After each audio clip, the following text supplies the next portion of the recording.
going to take a look at 4 simple little soft tissue mobilization drills to improve the range of motion of the shoulder.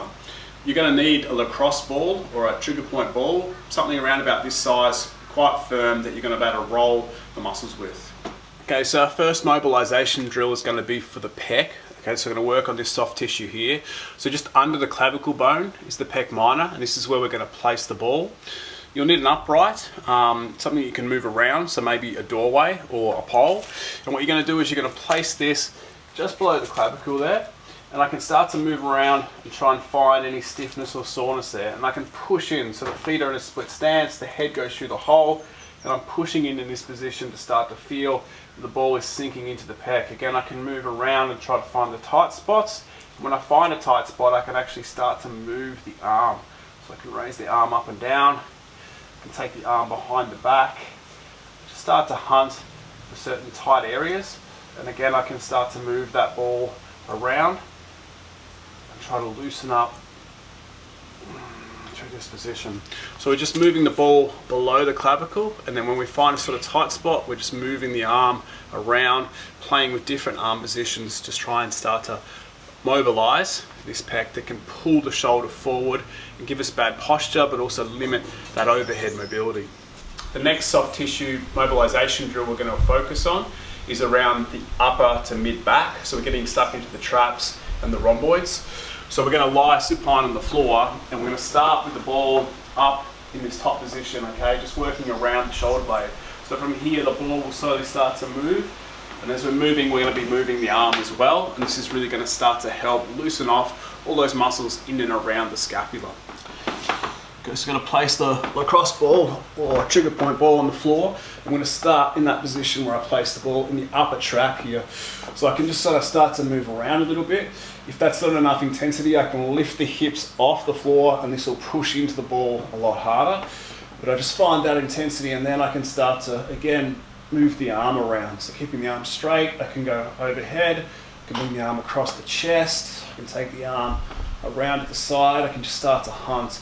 I can put the arm into internal rotation and external rotation. And then once I've played there in that little spot, I'm just going to move the ball a little bit around the scapula, find the next spot, and then start just to play with those different arm positions. I can lift the hips up, go a little bit deeper, just play and hunt around and down, moving down to the lower part now.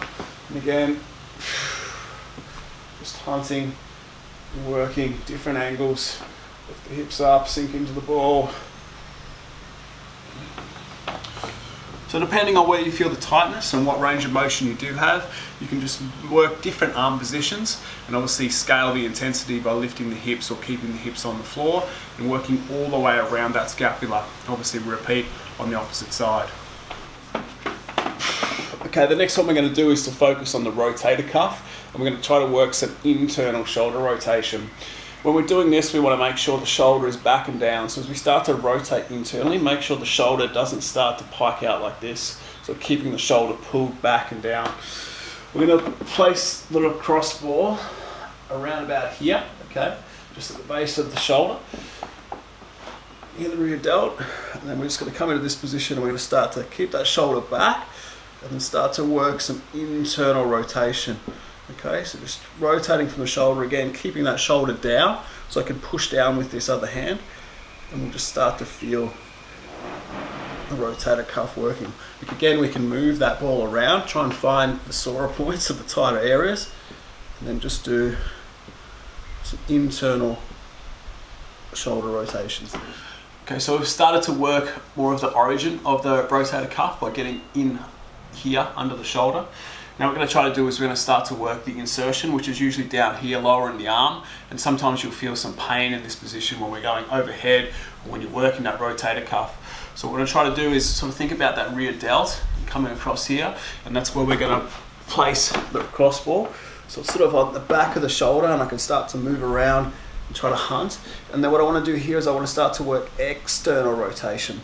So I find that sort of area and I move around with the ball, and then I'm going to again push down with this other hand to keep the shoulder back and down, and then I'm just going to start to do external rotation, trying to take the hand as close to the floor as I can. Okay, I'm rotating the body slightly, so lifting this hip up and applying more weight into the ball.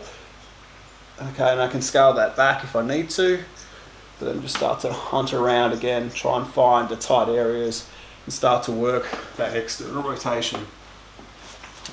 So just 4 simple little soft tissue mobilizations. We started with the pec, we went into the traps, then the rhomboids and around that sort of scapula. Then we went into the internal rotators and the external rotators and targeted that rotator cuff. And you should feel that after you've done it, the shoulder is a little bit freer. It might help with your overhead movements, such as Olympic lifting, such as handstands, any overhead pressing, also with your pull-ups. And hopefully it'll just relieve some of that tension. If you spend a lot of time at a desk, you spend a lot of time with tension using your phone, all these muscles could be quite tight and your shoulder range of motion can be limited. So spend some time doing this on a regular basis and hopefully it'll start to improve your mechanics of the shoulder.